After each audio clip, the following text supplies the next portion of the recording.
자, 지금까지 우리가 배운 게 되게 중요해요. 공법에서. 뭔 얘기인지 아시겠어요? 공법에서 되게 중요한데 그 옆 페이지 13페이지 보면 건축물의 주요 개념이 나오잖아요. 건축법상의 주요 개념. 이제 건축물 쪽으로 이제 가려고 하는데 지금 이거 나가지 않아요. 지금까지 첫째 주, 둘째 주, 셋째 주, 이번 주까지 배운 거 있죠? 이게 공법의 한 80% 이상을 차지를 해요. 그래서 요거를 다시 정리하는 시간을 가질 거예요. 중간에. 이것만 알면 공법은 무지무지하게 쉽다. 첫날 공법을 배웠어요. 둘째 날, 셋째 날, 그리고 오늘까지 네 번째 배워요. 어떻게 보면 여러분들이 오늘까지, 지금 여기까지 배운 것들을 잘만 정리할 수 있다면 공법은요, 정말 쉽게 공부할 수 있어요. 근데 이게 없으니까 무지무지하게 어려운 거예요. 그래서 배운 거 한번 정리를 한번 해볼게요. 첫날 배웠는데도 어려워요. 둘째 날 배웠는데 더 어려워요. 셋째 날 배웠더니 미쳐버리겠어요. 넷째 날 딱 배웠더니요, 이러고 있으면요, 똑같은 걸 계속 배우고 있음에도 불구하고 그 사람은 강의를 개떡같이 들었다라는 얘기예요. 그래서 정리를 해주는 거예요. 이거를 갖고 가라. 은행인지 아시겠어요? 되게 중요한 거니까. 그래서 첫날에 우리가 뭘 배웠냐면 부동산 공법이라는 걸 배웠어요. 부동산 공법이 뭡니까? 부터 시작을 했어요. 가장 막연한 얘기죠. 부동산 공법이란 부동산에 관한 공법적 규율의 총체를 얘기합니다. 이런 얘기를 배웠고요. 그랬을 때 그러면 공법적 규율이라는 게 뭡니까? 이게 가장 중요하죠. 그래서 행정주체가, 공법적 규율이란 행정주체가, 지금 아까 그 질문하신 분들 이거를 잘 알아두세요. 이거를 모르니까 지금 힘들어하는 거예요. 행정주체가 누구를 얘기합니까? 국가나 지자체를 얘기해요. 국가나 뭐를 얘기한다고요? 지자체. 행정주체가 부동산 공법이니까 부동산에 관련돼서 즉 토지하고 정착물 중에서는 건축물을 얘기합니다. 토지 이용이나 건축물 이용에 따른 공공의 이익을 추구하고자 공공의 이익을 위해서 됐나요? 결론 여기다 쓰면 되겠네요. 사인들의 토지 이용이나 건축물의 이용을 제한하는 법리를 갖고 있는 것들 있죠?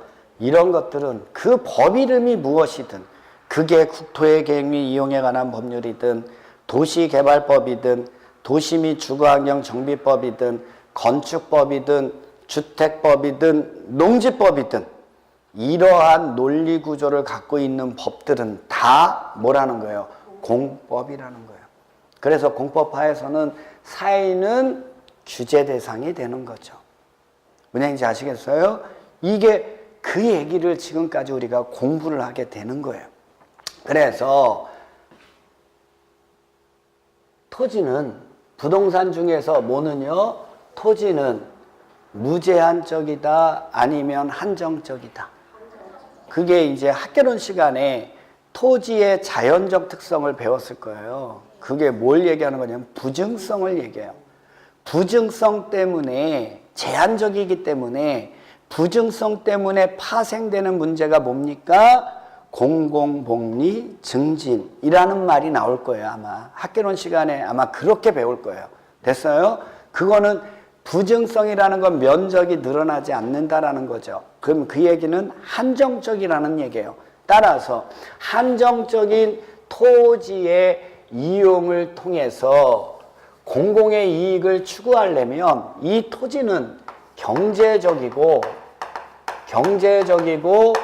효율적으로 이용을 해야 된다는 거예요. 이용되도록 해주어야 한다는 거예요.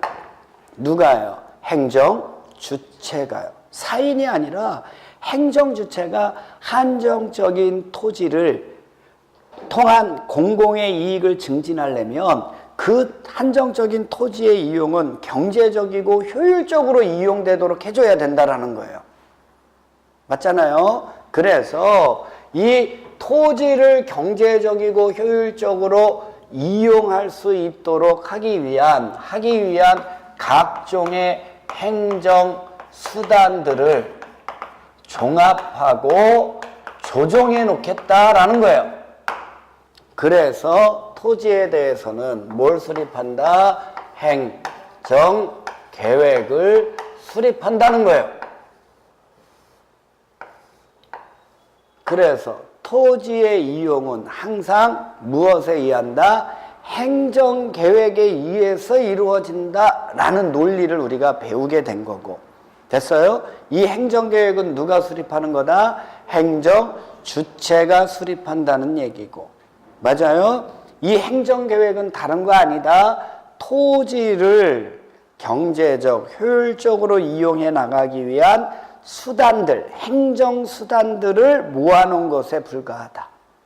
됐어요? 그랬을 때 이 행정 계획 중에서 국토를 효율적으로 이용하도록 해서 공공의 이익을 증진하고자 수립되는 가장 중심적인 행정계획이 하나 있더라. 그 행정계획의 이름이 도시군관리계획이다. 맞나요? 네, 그래요. 그랬을 때 우리는 도시군이라는 걸 알아야 된다. 그래서 도시군이 뭡니까? 특별시, 광역시, 자치시, 자치도, 시, 군을 얘기하더라. 그쵸? 그래서 그 도시군 토지의 이용을 관리해주기 위해서 행정주체가 수립하는 행정계획이 뭐라는 거예요? 도시군 관리계획인데 여러 가지가 있다. 그 수단들이. 근데 그 수단들 중에 가장 핵심적인 게 뭐냐면 용도 지역을 지정하는 거다. 용도 지역을 지정하고 변경하는 거다. 그리고 사용 목적대로 용도 지역에서 정해진 목적대로 토지를 이용함에 있어서 불편함이 없도록 기반 시설을 설치해 주는 거다. 맞나요? 그러면 그때도 이런 얘기를 했어요. 용도 지역을 지정하고 거기에다 기반 시설을 설치해 주는 이유는 토지를 효율적으로 이용하기 위한 거다. 맞아요? 그럼 효율적으로 이용한다는 건 난개발이 아니다라는 거예요. 그래서 토지 이용에 있어서 가장 큰 공법의 핵심은 뭐냐면 난개발이 되지 않는 거예요. 효율적으로 이용을 하게끔 돼야 된다라는 얘기는 다른 얘기로 하면 절대 공법에서 토지는 난개발이 되면 된다, 안 된다? 안 된다. 그래서 난개발 방지를 위해서 꼭 필요한 게 두 가지가 있다 그랬어요. 개발의 규모에 맞게 기반 시설을 설치해 주는 거다. 그래서 토지에 관련돼서는 이 두 가지만 알면 공법 공부 끝난 거라고 얘기를 했었던 기억도 나요. 기억을 못 하시겠지만요. 됐어요? 계속 그거를 공부하는 거예요. 지금 우리가 똑같은 내용을 조금 더 구체적으로. 됐어요? 그래서 이것이 핵심이다. 그래서 토지를 이렇게 두 가지에 의해서 경제적 효율적 이용을 도모해서 공공의 이익을 증진하려고 만들어진 게 이거를 가장 중심적인 내용으로 두고 있는 게 토지공법이다. 됐어요? 그래서 토지공법은 행정계획법이고, 됐어요? 행정계획에 의해서 규제를 가하고, 됐나요? 그 행정계획에서는 난개발되는 걸 막기 위해서, 즉 경제적 효율적 이용을 도모하기 위해서, 됐나요? 개발의 규모를 정해주고 거기에 이용하는 데 불편함이 없도록 기반시설을 설치해 주는 거다라고 얘기를 한 거예요. 됐나요? 그 흐름이 계속 나오는 거예요. 그러면 일반 사인들은 내 소유의 토지라 하더라도 내가 소유하고 있는 토지라 하더라도 내 맘대로 토지를 이용할 수 있다 없다? 없다. 용도 지역에서 정해진 대로 토지를 이용해야 되는 제한을 받더라. 이런 얘기를 해준 거예요. 맞죠? 예. 그래서 이 정해진 목적대로 토지가 이용되도록 하기 위해서 규제를 가하는 거예요. 건축물의 용도를 규제하고. 건축물에 뭘 규제한다고요? 용도를 규제하고. 됐어요? 입지할 수 있는, 해당 용도 지역에 입지할 수 있는, 들어올 수 있는 건축물의 종류를 규제하고, 그 건축할 수 있는 건축물의 규모를 규제한다 그랬죠? 뭘 통해서요? 건폐율하고 용적률의 최대 한도를 규제함으로써 정해진 토지, 지정 목적대로 토지가 이용되도록 규제를 가한다. 이렇게 말씀드렸어요. 그렇죠? 자, 그래서 얘가 너무 중요하기 때문에 얘에 대한 용어 정의를 설명해 드린 거예요. 그동안. 그랬을 때 공법에서 보니까 이런 말 많이 쓰이더라. 지역, 그쵸? 지구, 구역, 이런 말이 많이 쓰이더라. 그래서 이거 언제 쓰입니까? 물어봤더니 지역은 전체의 기본적, 이렇게 얘기를 하는 거고, 맞아요? 그 다음에 지구나 구역은 일부의 특정, 이런 말 쓸 때 공법에서 이런 말을 붙이더라. 맞나요? 이거 배운 거 기억나요? 지역은 언제 쓴다고요? 전체 기본적. 지구나 구역은요, 일부의 특정한 그 어떤 것. 까먹지 말라고요. 중요하니까. 됐어요? 자, 그런데 여기에 이것만 붙은 거예요. 용도, 지역. 용도, 지구. 용도, 구역. 이 말이 붙었을 뿐이에요. 이 말. 됐어요? 용도, 지역, 용도, 지구, 용도, 구역. 용도가 뭡니까? 사용 목적 아닙니까? 그쵸? 그러면 이거죠. 전체 토지에 기본적 사용 목적 정해주는 게 뭐라는 거예요?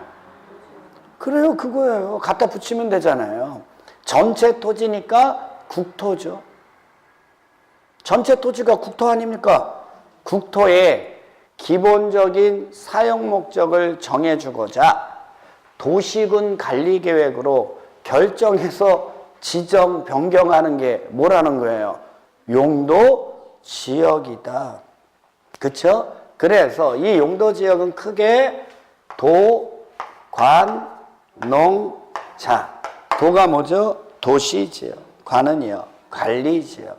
농은 농림지역. 자는요, 자연환경 보전지역. 그래서 이거를 기본적인 사용 목적을 나눠주는 기준은 그 토지가 갖고 있는 뭐다?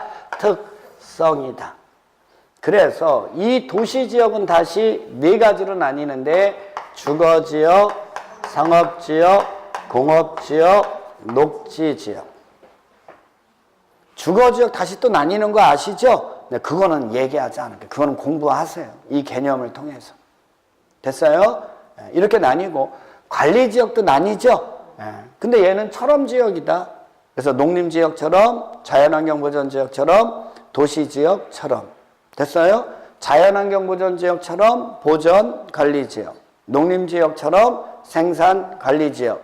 도시지역처럼은 계획관리지역. 계획관리지역 있는 거 잘 알아두시면 돼요. 좋아요. 많이 나오잖아요. 우리가 그동안 공부할 때. 됐어요? 좋아요. 농림지역하고 자연환경보전지역은 세분된다 안 된다? 안 되죠. 끝이에요. 이게 용도지역이에요. 됐죠? 근데 이 용도지역은 전 국토를 대상으로 하는 거니까 일반적으로 전 국토에는 기본적인 사용 목적을 정해주는 용도지역이 이렇게 지정돼 있어요? 안 돼 있어요? 되어 있다는 거예요, 지금 밑바탕에. 그게 기본적인 사용 목적이에요. 됐어요? 근데 이 기본적인 사용 목적만으로는 달성할 수 없는 특정한 사용 목적이 있더라 없더라? 있더라. 그거를 용도지역의 미비점이라고 얘기를 했어요. 됐어요? 그래서 이 용도지역 안에 일부 토지인데 거기에는 기본적인 사용 목적으로는 이룰 수 없는 특정한 사용 목적이 필요한 것이 있더라. 그래서 그 미비점을 뭐 해주기 위해서, 보완해주기 위해서 용도지역의 일부 토지에 미비점을 보완하기 위해서 지정되는 게 뭐라는 거예요? 용도지구다. 일부 토지의 용도지역의 미비점을 보완하기 위한 특정한 사용 목적을 정해주는 게 뭐라는 거예요? 용도지구. 그래서 이 전체와 부분에 대한 토지의 사용 목적을 이렇게 완성을 해요. 지역, 지구를 통해서. 됐나요? 근데 이런 용도지역과는 관계없이, 이런 용도지구와는 관계없이 이 일부 토지만의 독립적인, 별개의 독립적인 토지의 사용 목적을 정해주고자 지정되는 건 뭐라는 거예요?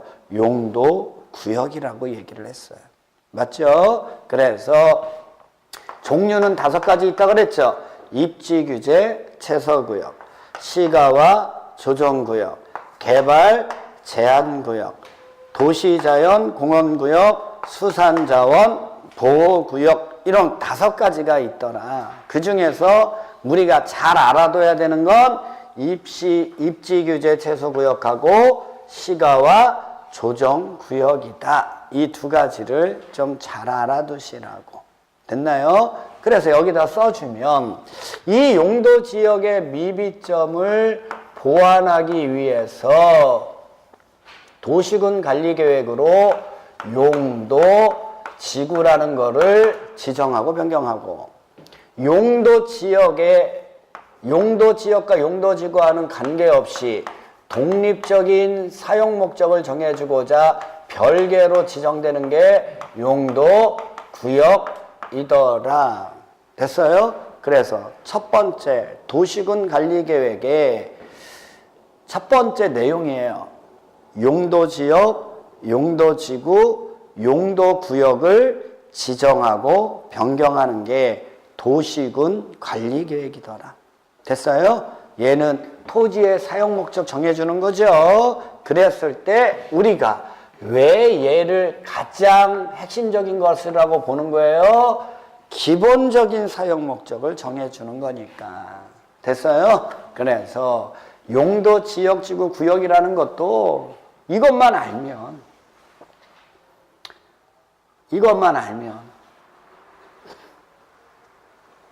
지역이라는 말이 전체의 기본적, 지구나 구역이라는 말은 일부의 특정. 이것만 안다면 저거 뭐 공부할 게 뭐 있겠어요? 됐어요? 갖다가 붙이면 되는 거죠. 됐나요? 좋아요. 그래서 첫 번째 도시군 관리계획의 내용 중에, 행정수단 중에 하나, 토지의 사용 목적을 정해주는 용도, 지역, 지구, 구역의 개념을 공부한 거예요.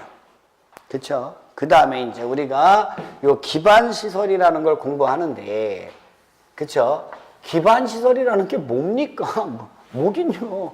도시군 토지의 이용을 효율적으로 하기 위해서 도시군이 갖추고 있어야 되는 시설이 뭐라는 거예요?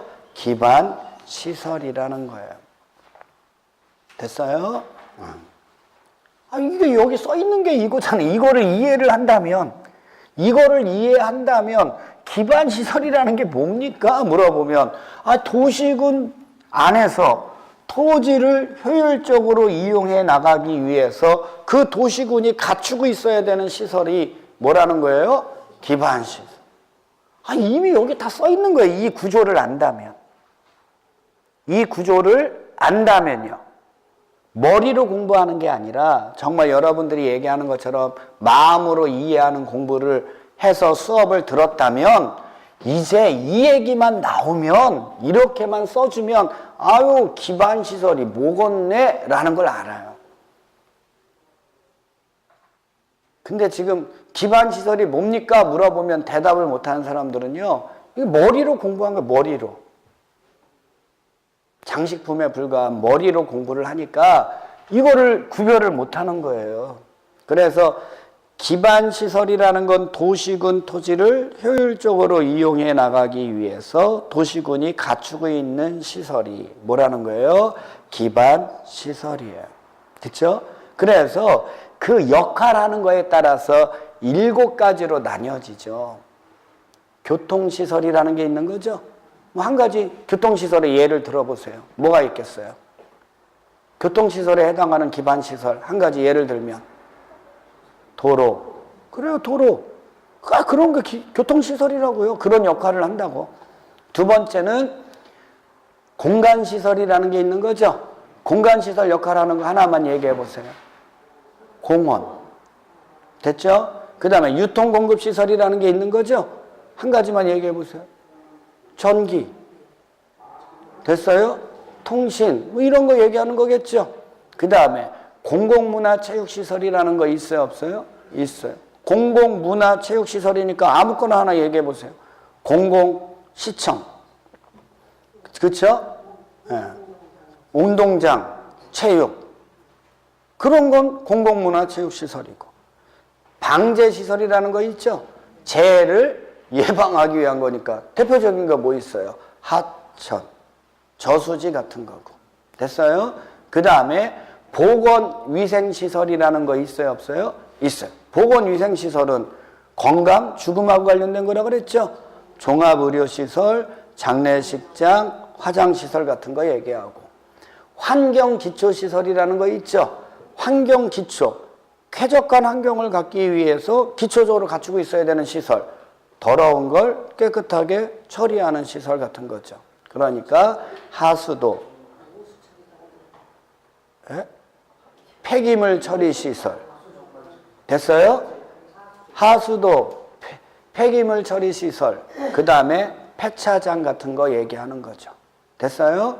다시 한번 보세요. 생각해낼 줄을 알아야 돼요. 왜 가면 갈수록 공법이 어려워지고 모든 과목이 가면 갈수록 어려워집니까?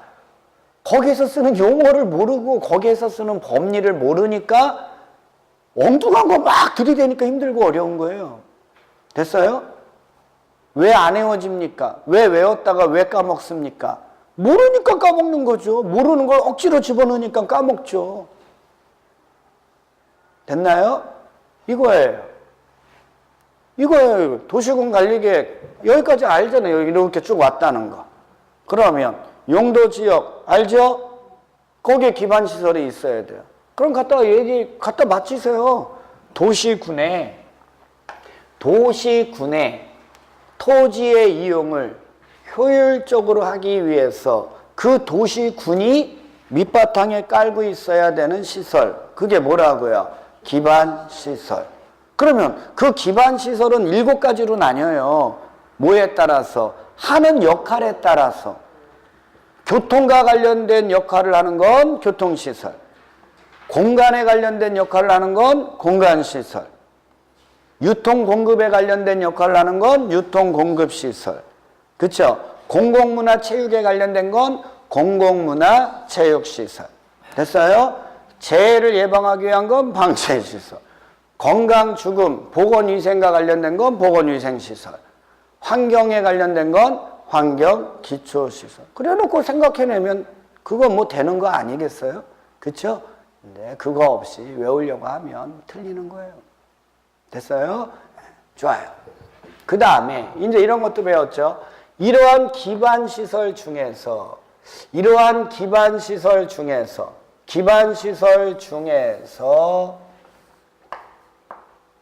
여기다 써줄까요? 기반시설 중에서 도시군 관리계획으로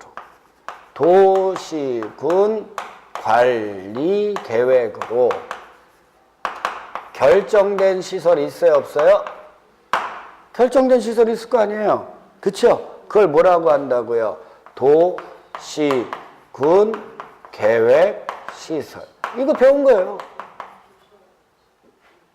기반시설 중에서 도시군 관리계획으로 결정된 시설이 뭐예요? 도시군 계획시설이고, 이 도시군 계획시설을 설치, 정비, 개량하기 위해서 시행하는 사업이 무슨 사업이라고요? 도시군 계획시설 사업. 그래도 얘는 어느 법에 의해서? 국계법에 의해서 시행이 됩니다. 이 얘기 배운 거고. 됐어요? 그 다음에 도시개발 사업에 관한 계획. 도시개발 사업에 관한 계획도 도시군 관리계획이죠. 따라서 여기에 대한 도시군 관리계획이 뭐 되면? 결정되면 어느 사업하면 돼요? 도시개발 사업을 하면 되는데, 이 도시개발 사업은 어느 법에 의해서? 도시개발법에 의해서 시행이 되고요. 그 다음에 정비사업에 관한 계획. 정비사업에 관한 계획도 도시군 관리계획으로 뭐 되면? 결정이 되면, 그쵸? 정비사업 하면 되는 거죠?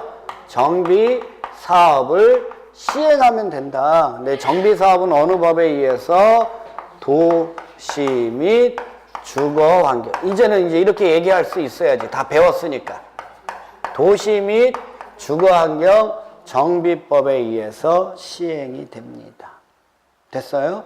그래요. 이게 다 도시군 관리계획으로 결정된 거죠. 따라서 이제 이거를 다 지워요. 이제 이거를 지우면 이 세 가지의 공통점은 다 도시군 관리계획으로 결정해서 한다는 얘기죠. 그래서 얘는 도시군 관리계획을 시행하기 위한 사업이라는 거예요. 이거를 시행하기 위한 사업 세 가지가 있는데, 이 사업을 우리는 도시군 계획 사업이라고 얘기를 하죠. 맞나요? 그래요. 도시군 관리계획을 시행하기 위한 사업, 도시군 계획 사업이라고 하는데, 종류는 세 가지가 있다는 거예요. 국계법에 의해서 시행되는 도시군 계획 시설 사업, 도시개발법에 의해서 시행되는 도시개발 사업, 도시 및 주거환경 정비법에 의해서 시행되는 정비 사업을 말한다. 됐어요? 끝. 이것도 개념 공부한 거니까. 그래서 얘는 세 가지가 있더라. 얘가 도시군 관리계획이 공공의 이익을 추구하기 위해서 수립되는 행정계획이라면, 걔를 시행하기 위한 도시군 계획사업의 성격은 공익사업에 해당이 된다. 맞아요? 그래서 첫날 배운 게 그거예요. 부동산 공법은 공익사업을 위해서 뭔가를 하는 자들에게, 사인들에게 강제적으로 경제적 부담을 지을 수 있는 힘을 인정한다. 그래서 공법은 공용부담법이다 라는 걸 첫째 배웠다면, 이제 얘가 공익사업이니까, 그쵸? 예, 인정한다. 공용부담을 인정하는 거죠. 수용권을 인정하죠. 수용이라는 게 뭡니까?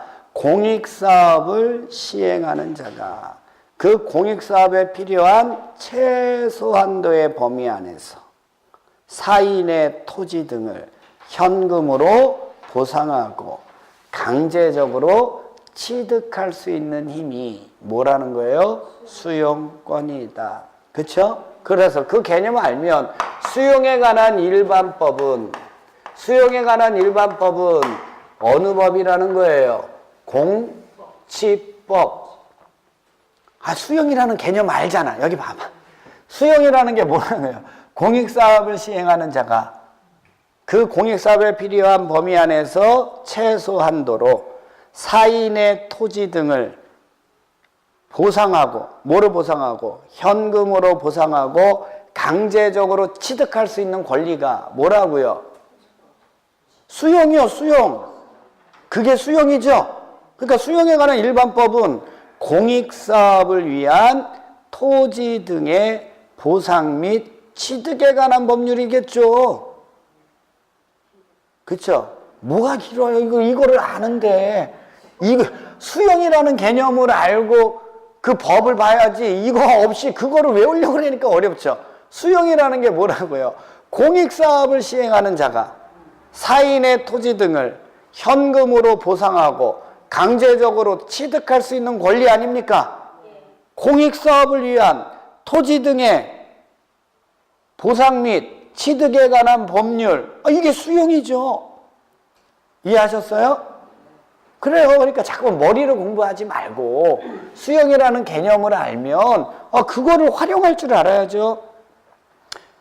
그래서 수용에 관한 일반법은 어느 법이다? 공치법이다. 이렇게 얘기를 하는 거예요.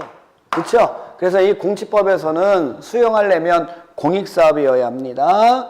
그게 공익사업임을 행정주체한테 인정받아서 행정주체가 고시해줘야 됩니다. 그걸 사업인정고시라고 얘기했고요.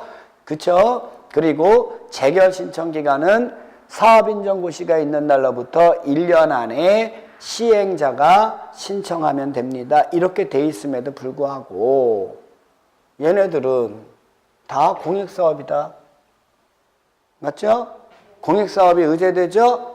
그리고 이런 자들은 다 계획에 의해서 사업을 한다. 실시계획을 고시했을 때 실시계획이 고시가 됐다는 얘기는 행정주체가 이게 공익사업임을 인정해서 널리 알려준 꼴이 되니까 실시계획에 고시가 있었을 때 사업인정고시가 의제된다. 즉 그날 수용권이 부여되고 그날을 가격시점으로 해서 보상가, 감정가격을 구한다. 됐어요? 그리고 현금으로 보상하는 게 원칙이다. 됐어요? 근데 이 가격이 토지 소유자가 잘 협상에 응하더라, 응하지 않더라, 응하지 않더라. 그러면 재결 신청해야 되는데 공치법은 1년 안에 하라고 하지만 이 사업은 사업기간 내에만 해도 되더라.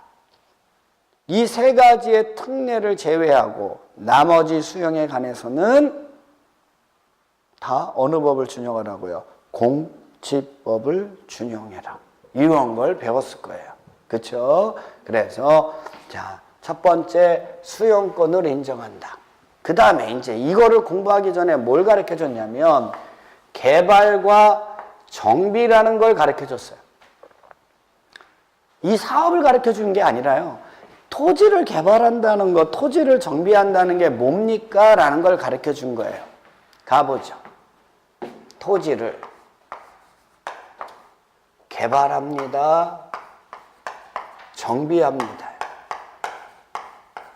그래서 유치하게 어떤 얘기까지 했냐면 개발이나 정비는 토지에 쓰는 말이라고요. 개발이나 정비는 어디에 쓰는 말이라고요? 토지에 쓰는 말이라고요. 됐나요? 네. 그러면 산지고 농지인 거죠. 그렇죠? 산지하고 농지는 개발 용도가 아니라 그래요. 왜 개발 용도가 아니라 그래요? 이 상태에는요. 건축물을 건축하는 행위를 할 수 있는 토지가 아니라서요. 건축물을 건축할 수 있는 토지가 아니라서 이 토지를 산지하고 농지를요. 개발 용도라고 얘기를 하지 않아요. 됐어요? 얘는 무슨 용도라고요? 보존 용도의 토지라고 얘기를 해요. 됐어요? 그러면 개발이라는 게 뭡니까? 이렇게 건축물을 건축할 수 없는 토지를, 건축물을 건축하는 행위를 할 수 없는 토지를 건축물을 건축할 수 있는 토지로 조성하는 것. 토지를 개발한다는 건 건축물을 건축할 수 없는 토지를 건축물을 건축할 수 있는, 건축물에 건축을 할 수 있는 토지로 조성해 놓는 게 토지를 개발하는 거라고 얘기합니다. 그래서 조성하는 거, 이거는 토지의 형질 변경. 됐어요? 이게 토지를 개발하는 거예요. 그래서 우리 아까 개발행위 규모를 따질 때 거기도 개발 나오잖아요. 개발행위 규모를 따질 때 토지 형질 변경의 면적으로 한다고 얘기를 하는 거예요. 됐어요? 그래서 보존녹지지역, 자연환경보전지역은 5천 미만이고 주상자생만, 공3만, 이건 공식이라고 얘기를 했고, 됐어요? 관리지역, 농림지역도 3만 미만이죠? 그게 개발행위 규모예요. 그거는 토지의 규모는 이걸 얘기하는 거예요. 이걸 갖고서 따지는 거예요. 이해하셨어요? 그리고 이런 곳에 궁극에는 이 토지 위에 건축물을 짓는 거 아니에요. 건축물을 지을 때는 항상 무엇에 맞게? 건폐율과 용적률에 부합되게 해야 되잖아요. 따라서 저거에 맞추기 위해서 토지를 분할하는 거. 왜? 건폐율은 대지 면적에 대한 건축 면적의 비율이고 용적률은 대지 면적에 대한 연면적의 비율이니까. 됐어요? 이 토지의 면적을 맞춰주는 거 뭐 하기 위해서? 이거 하기 위해서. 그것도 개발이고. 개발을 건축물을 건축하려면 흙모래 자갈 필요하다 그랬죠? 토석을 채취하는 거죠. 이것도 토지를 개발하는 거고. 됐나요? 그 다음에 건축물을 건축하는 행위를 하려고 하면 시간이 오래 걸리니까 그쵸? 일단은 거기 안에 현장 사무소 같은 거 먼저 설치해야 안 해요? 왜 설치하는 거예요? 이거 잘하려고. 그쵸? 그런 걸 공작물의 설치 행위도 개발 행위고. 됐나요? 그 다음에 건축물 건축할 때 시간 많이 걸리니까 흙모래 캐놓은 거 옆에다 쌓아놔야죠. 물건을 1월 이상 쌓아놓는 행위도 개발이 되는 거예요. 이게 토지를 개발하는 거다. 그리고 여기에다가 기반 규모에 맞게 기반시설 설치해 주는 거.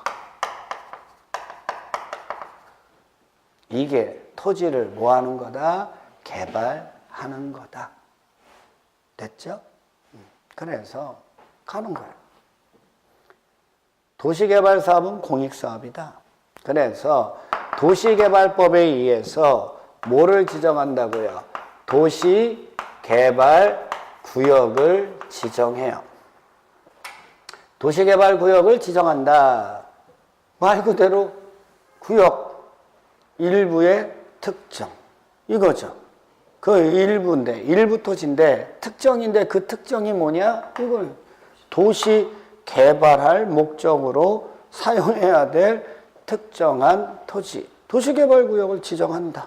아는 것 같다 적용하는 거예요. 그랬을 때 이 도시개발구역을 단지 또는 시가지로 조성하기 위해서 시행하는 사업이 무슨 사업이다? 도시개발사업이다. 그러면 도시개발이라는 건 다른 얘기로 하면 단지 시가지의 조성이에요. 같은 얘기다. 됐나요? 신도시 개발 단지 또는 시가지 조성 사업, 이게 도시 개발 사업이더라. 그렇죠? 예. 그래서 보니까 여기도 이렇게 있으니까 이 도시 개발 구역의 토지는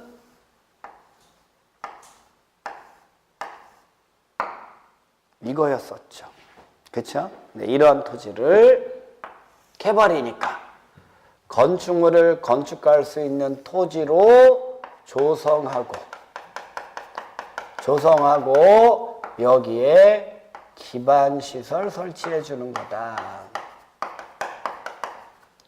도시개발사업 시행자가 하는 건 이렇게 만들어 주는 거예요.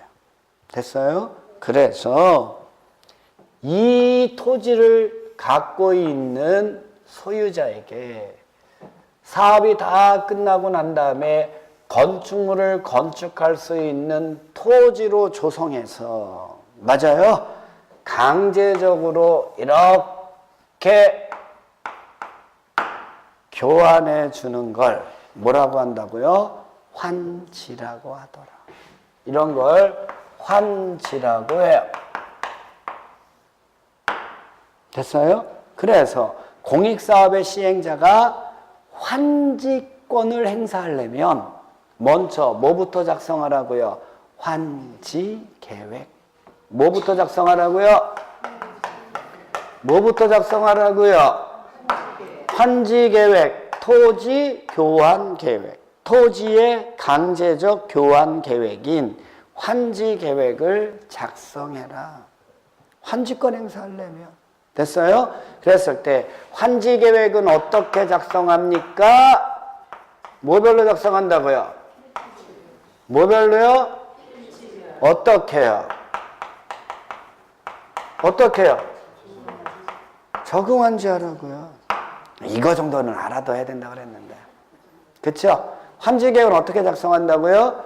필지별로 적응한지 하는 거예요. 됐어요? 예? 이게 공법이에요, 여기까지가. 됐어요? 이거 이후에 나타나는 문제는요, 사인과 사인 간의 문제, 사법의 민법 문제라고요. 됐어요? 그거를 여기다 들이대면 이 수업 개떡같이 들은 거지. 그래, 안 그래요? 그 말도 안 되는 거예요. 지금 구별할 줄 알아야 된다라고 지금 자꾸 이거 설명하고 있는데. 무슨 얘기인지 아시겠어요? 공법은 여기까지만 설명을 해요. 환지라고. 이게 공법적 논리지. 무슨 얘기인지 아시겠어요? 그러니까 공법 시간에는 공법적 논리에 관련된 것만 생각하셔야 돼요. 됐어요? 여기에서 배우지 않은 것들은요, 공법이 아니에요. 됐어요? 네. 됐어요? 그래서 환지계획은 어떻게 작성하라고요? 필지별로. 무슨 환지라고요? 적응환지. 적응환지가 뭔지 알죠? 안다고 저는 판단할 거예요. 더 이상 설명 안 할 거예요. 됐어요? 그래서 공익사업 하는 자에게 환지권 인정한다고요. 근데 그 환지권은 도시개발 사업할 때 인정하는 거겠죠. 환지가 토지를 강제적으로 교환해 주는 거니까. 이해하셨습니까? 좋아요. 자, 이번에는 정비라는 걸 공부해요. 뭐라는 걸 공부한다고요? 정비는 어디에다 쓴다고요? 토지를 정비한다라고 그래요. 근데 학개론 시간에 아마 배웠을 거예요, 여러분들이. 자연적 특성 중에, 토지의 자연적 특성 중에는요, 영속성이라는 게 있어요. 그 영속성이라는 게 마모되지 않는다는 거잖아요. 근데 마모되지 않는 토지를 정비한다? 모순이라고요. 모순이잖아요. 마모되지 않는 토지를 정비한다? 이거 말이 안 되는 거 아닙니까? 학개론적 관점에서 보면. 그렇죠? 그러면 토지를 정비한다는 건 지금 이 토지상에 마모되지 않고 있는 이 토지상에 마모가 되는 그 무엇인가가 존재한다는 거예요. 그렇죠? 그게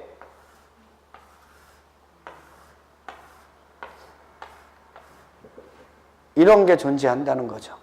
됐어요? 그래서 이걸 뭐라고 한다고요? 노후, 불량, 건축물이라고 했잖아요. 그럼 처음에 이 건축물을 처음에 건축했을 때는 새 거였었겠죠? 그럼 거기에도 기반시설 같은 거 있었어요? 없었어요? 있었는데. 이것도 새 거였었는데 지금 시간이 많이 지나서 낡은 거 된 거죠? 이거라는 거예요. 맞나요? 그래서 토지를 정비한다는 건 토지 자체를 정비한다는 게 아니라 토지상에 마모가 되는 그 무엇인가가 있더라. 그래서 걔를 뭐해서 마모되는 그런 것들을 뭐해서요? 철거해서. 뭐해서요? 철거해서. 철거해서 새로운 건축물을 건축할 수 있는 토지로 조성하고. 맞아요? 여기에다가 새 건축물을 건축하고 새로운 기반시설을 설치해 주는 것. 이거를 뭐 한다 그래요? 토지를 정비한다 그래요. 이렇게까지 아주 친절하게 설명을 해줬던 기억이 나네요. 그렇죠? 모르겠지만요. 이게 정비예요. 토지의 정비. 됐어요? 그래서 이런 얘기까지 해줬어요. 자연환경보전지역 안에서 정비라는 문제가 생겨요? 그렇죠? 농림지역에서 정비라는 문제가 생겨요? 녹지지역에서 생겨요? 그래서요, 이제 정비라는 게 딱 나오면 무조건 되고 주거지역, 상업지역, 공업지역이라고요. 주거지역, 상업지역, 공업지역. 하여튼 정비라는 말, 토지의 정비라는 말이 딱 나오잖아요. 그럼 무조건 되고 주거지역, 상업지역, 공업지역만 생각하면 돼요. 그렇잖아요. 정비라는 개념을 알았다면. 그렇죠? 그러면 주거지역의 노후불량 건축물의 용도는 주택일 거고, 상업지역의 노후불량 건축물의 용도는 거의 상가일 거고, 공업지역이면 공장이겠죠. 그럼 여기를 정비한다는 건 주거 환경을 개선한다는 얘기고, 상업지역이나 공업지역이면 도시의 환경을 개선해 준다는 얘기가 되는 거죠. 그래서 정비는요, 자연환경보전지역이나 농림지역이나 녹지지역 같은 데서는 일어나지 않으니까 정비라는 말이 들어오면 도시환경 아니면 주거환경을 정비하는 거라는 거예요. 그래서 정비사업은요, 도시 및 주거환경 정비법이라고 만든 거예요, 법명을요. 그 법명 외울 필요는 없어요. 개념을 알면 그냥 갖다 붙이면 돼요. 됐어요? 근데 이거 몰라갖고 그냥 정비법, 개발법 이렇게 얘기하면요, 그거는 개발이나 정비라는 개념을 모르고 하는 얘기일 수도 있어요. 근데 그 개발이나 정비라는 것만 알면 됐어요? 정비는 뭘 정비해 주는 거예요? 자연환경 정비 못한다며요. 농림지역 정비 못한다며요. 녹지 정비 못한다며요. 그러면 무슨 환경? 도시환경하고 주거환경을 정비하는 법이죠. 그래서 도시 및 주거환경 정비법이 되는 거예요. 됐어요? 좋아요. 그러면 여기에 관련된 사업이 많다 그랬죠? 그래서 주거환경 개선 사업이 있죠. 됐나요? 주거환경 개선 사업은 도시 저소득 주민이죠. 도시 저소득 주민. 이것만 알면 끝이죠. 도시 저소득 주민들이 집단적으로 거주하고 있는 주거지역에서 주거환경 개선하는 거죠. 그렇죠? 그러니까 노후불량 건축물이 다고 과도하게 밀집되어 있고 정비 기반 시설 거의 안 갖춰진 곳에서 주거환경 개선하는 게 주거환경 개선 사업이죠. 그래서 그러면 이자들이 주거환경 개선 사업을 할 수가 있어요, 없어요? 없죠. 그러니까 누가 해준다고요? 행정 주체가 해줘요. 이자들의 동의를 받아서 행정 주체가 시행해주는 사업이 주거환경 개선 사업이에요. 근데 이자들이 잘 동의해 준다고요? 안 해준다고요? 안 해주죠. 동의를 해서 사업을 하게 되면 보상비를 받는데 그 보상비로 다른 살 집을 얻을 수가 있어요? 없어요? 없고. 설령 얻었다 하더라도 나중에 새 아파트 다시 들어올 수 있어요? 없어요? 재정착률이 빵프로예요, 빵프로. 그러니까 동의를 안 해준다고요. 그래서 동의를 안 해줘서 사업을 못하면 노후불량 건축물이 붕괴돼서 큰 사고 일어날 수 있죠. 그러니까 그런 곳에서 주거환경을 관리해주기 위해서 시행하는 사업도 있어요. 그래서 이 주거환경 관리 사업도 누가 해주는 거라고요? 행정주체가. 행정주체가 주거환경을 관리해주는 거예요. 그래서 주거환경을 이루고 있는 정비 기반 시설하고 공동 이용 시설을 행정주체가 설치해주고, 노후불량 주택 있죠? 노후불량 주택은 그 소유자들이 스스로 보전, 정비, 개량해서 주거 환경을 관리하기 위해서 시행하는 사업이 무슨 사업이라는 거예요? 주거환경 관리 사업이에요. 됐어요? 그래서 개선 사업이나 관리 사업은 누가 해주는 거라고요? 행정주체가. 그럼 이거는 우리는 벌써 알고 있어야 돼요. 처음부터. 공법에서 공법에서 누구는요? 사인들은 규제의 대상이지, 이자들이 공법상에서 내가 뭐를 개선합니다, 내가 뭐를 관리합니다, 이딴 말 쓴다고요, 안 쓴다고요? 공법을 아는 사람은요, 이 단어만 봐도요, 아이고, 사인이 하는 거 아니구만. 이거를 알아요. 왜요? 우리는 처음에 사인은 규제 대상이라고 우리는 공부하고 왔으니까, 공법파에서는. 무슨 얘기인지 아시겠어요? 그래서 개선, 관리라는 말이 들어가면 행정주체가, 주거환경을 어떻게 사인이 개선합니까? 그들은 규제를 받아야 되는데. 주거환경을 그들이 어떻게 관리를 합니까? 개선하고 관리해 주는 건 다 누가 해주는 거예요? 행정주체가 하는 거예요. 그래서 그때도 이런 얘기 했어요. 도시군 관리계획이에요. 관리란 말 들어오잖아요. 도시군 토지 이용을 사인이 관리합니까? 말도 안 된다고요. 관리란 말 들어가면 다 행정주체가 하는 거예요. 이해하셨어요? 좋아요.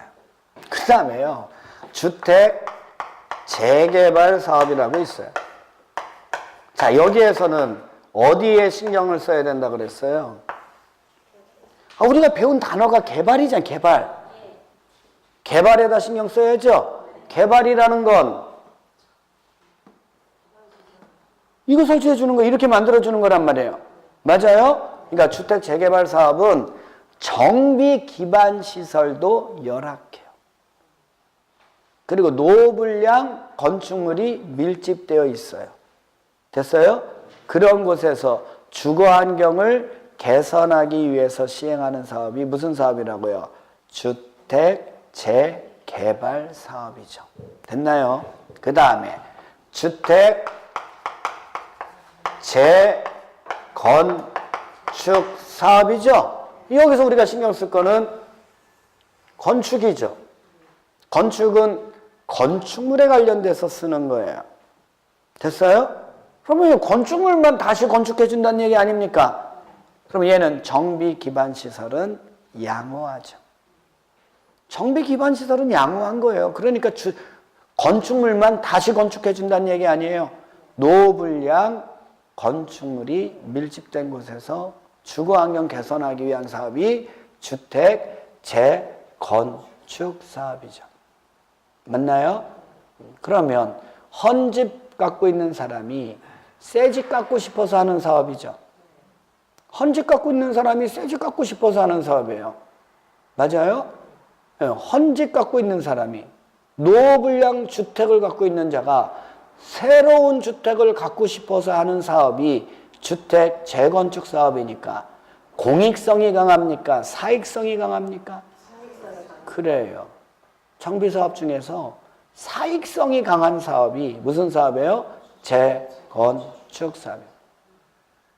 사익은 항상 뭐의 대상이라고요? 정비사업 중에서 규제의 강도가 가장 높은 사업이 무슨 사업이에요?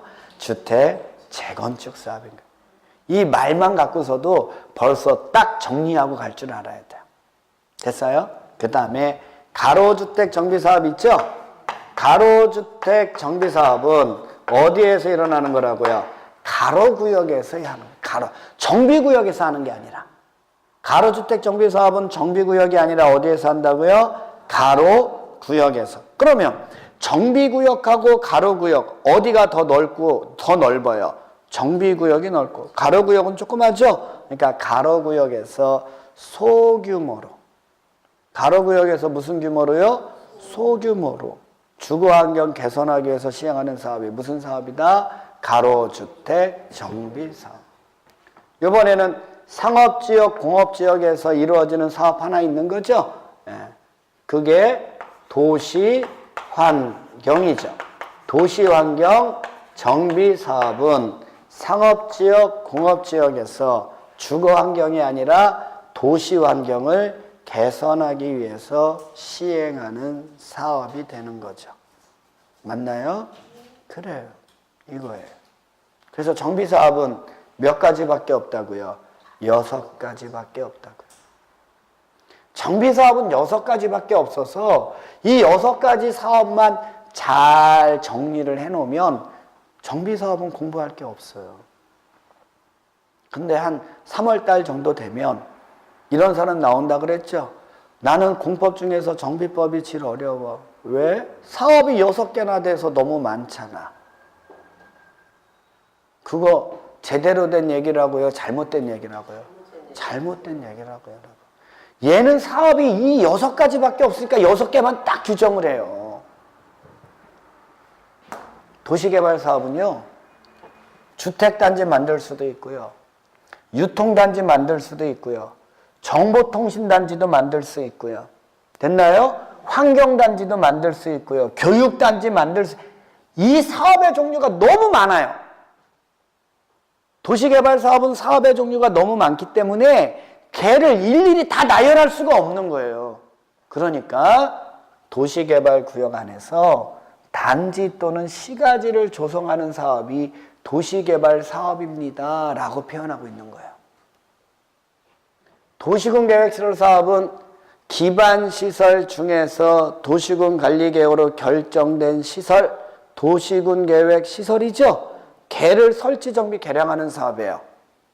도로라면 도로 설치 사업, 공원이면 공원 설치 사업, 시장이면 시장 설치 사업, 하수도면 하수도 처리, 그 기반시설 하나하나마다 사업이 다 붙는 거예요.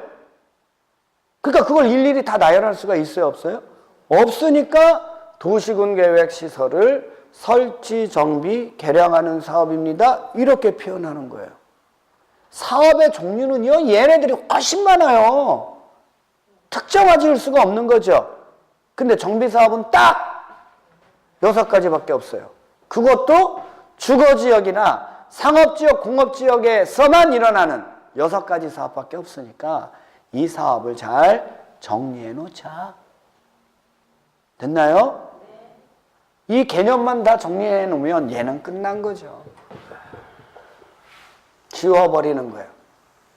그 얘기는요, 여기에서 출발해요. 이거를 내가 해독할 수 있느냐 없냐예요. 이 그림을. 정비라는 단어를 내가 해독할 수 있느냐 없느냐에 벌써 달려 있는 거예요. 이거를 무시해버리고 6가지 외워야지. 그러니까 3월 달에 정비사업은 6개나 있고 헷갈려 죽겠고 그 말이고 막 이래요. 아유, 그런 사람들 얘기는 듣지도 마세요. 들어서는 안 돼요. 정말 잘못된 얘기니까요. 뭔 얘기인지 알죠? 됐네요. 그래서 얘는 이거죠.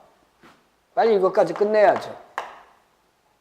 노후불량 건축물하고 그 건축물을 소유할 수 있는 지분을 갖고 있는 자에게, 맞아요? 새로운 건축물과 그 건축물을 소유할 수 있는 지분으로 강제적으로 교환해 줄 수 있는 힘이 있다고요, 없다고요? 있다. 이걸 뭐라고 한다고요? 환권이라고 그랬어요. 권. 환지는 토지만 강제적으로 교환이고, 건축물하고 토지에 관한 일체의 권리죠. 일체의 뭐를요? 권리를 강제적으로 교환해 주는 거니까 환권이라고 얘기를 하고요. 환권을 행사하려면 계획 하나 수립해야죠. 그게 뭐라고 했어요? 관리 처분 계획이라고 그랬어요. 자, 보세요. 토지를 강제적으로 교환해 주는 거 환지권. 그래서 환지권 행사하기 위해서 환지 계획이라는 걸 수립해요. 토지 교환 계획이에요. 토지에 관련된 물건에 관한 교환 계획이죠. 그렇죠? 그래서 걔는 환지 계획이라고 그래요.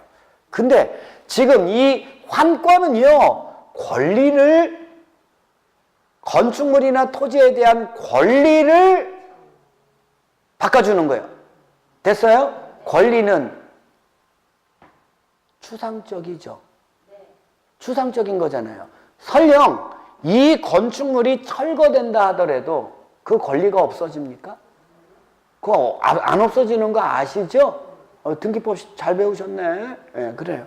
이거 철거한다고 해서 그 권리는 없어지니까, 이 물건은 없어질지언정 그 권리는 없어지지가 않아요. 그래서 이 사인에 대한 부동산에 관한 일체의 권리를, 됐어요? 얘가 철거되더라도 잘 관리해줬다가, 됐어요? 그 권리를 잘 뭐 했다가요? 관리를 해줬다가. 언제까지? 새로운 건축물하고 건축물이 다 건축될 때까지 잘 관리해줬다가, 새로운 건축물이 지으면 그 권리에 맞게 새로운 건축물과 그 지분, 권리로 다시 돌려주는 처분을 하기 위한 계획이다. 그래서 뭐라고 한다고 그랬어요? 관리 처분 계획이라고 했어요. 근데 이게 막 입에 안 붙죠? 입에 안 붙죠? 그러면 제 설명을 개떡같이 들은 거죠. 저는 분명히 이런 얘기까지 다 해줬는데 왜 관리처분 계획이라고 합니까? 이게 권리는 추상적인 거기 때문에 그렇습니다. 맞죠? 그래 놓고 이런 얘기도 해줬어요. 이런 얘기예요. 얘가 1억이라면 얘는요 3억 이상이죠. 항상 얘가 비싸죠. 그쵸? 그러니까 이럴 때는 함부로 계획을 마음대로 수립하면 된다, 안 된다? 신청할 사람을 모집해야 된다 그랬죠? 그래서 관리처분 계획은 먼저 분양 공고라는 걸 해야 된다 그랬어요. 분양받으실 분. 그쵸? 그래서 여기에서 분양 신청 기간 알려준다 그랬죠? 그러면 그 기간 안에 원하는 자가 뭐를 해서 분양을 신청해라. 맞아요? 분양을 뭐 하라고요? 신청해라. 그러면 누구만? 그 신청한 자들 것만. 신청한 자들 것만 관리하다가 분양 처분해 주겠다. 맞아요? 그래서 신청한 자별로 적응 분양하는 거다. 맞아요? 맞죠? 그리고 주로 주거지역에서 이루어지는 사업들이 많죠? 그게 돌려줄게 주택이라면 1주택 공급이 원칙이다. 여기까지 알아두라고요. 됐어요? 그래서 관리처분 계획은 신청한 자별로 적응 분양하되 1주택 공급의 원칙으로 작성한다. 환지 계획은 무슨 계획은요? 환지 계획은 뭐별로? 필지별로 적응한지 해라. 됐어요?